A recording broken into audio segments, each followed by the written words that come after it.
Hello, everyone. My name is Edward Edmonds, and today I am here to talk about the 2008 housing market crash.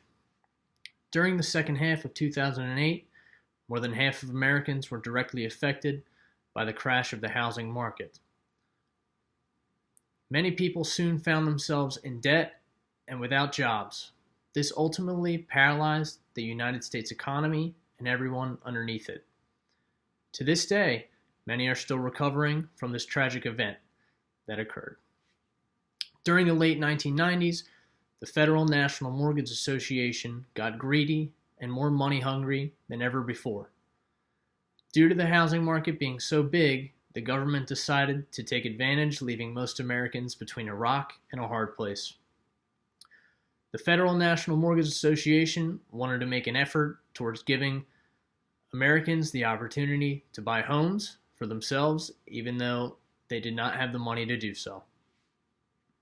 People with little money were now given the options to buy homes on credit. However, these people should not have been allowed to buy these homes due to their poor credit scores and history of poor payments being made on time. Needless to say, they did it anyway because the government made it possible. This is where the banks and the government took advantage, which is also known as the catch. Since these customers had poor financial history, the banks decided to list them as high-risk consumers. Therefore, they were met with higher interest rates and variable payments. From a financial standpoint, this is not a very wise decision to be made if you are the home buyer. Over time, the government and banks sat back collecting their extremely high interest rates, but it got to the point where homeowners just did not have enough money to pay back their mortgages. Now, here's where things really took a turn for the worst. Other banking businesses were formed, which were backed by the government, and they started offering to buy back the mortgages from homeowners in order to pay off their previous debts. An example of this would be paying off a credit card with another credit card.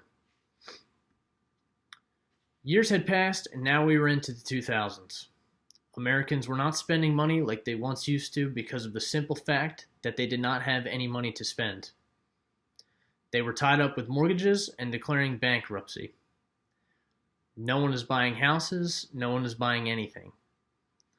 If no one is buying houses, then the mortgage loans are not getting paid, which ultimately means the banks are not getting paid.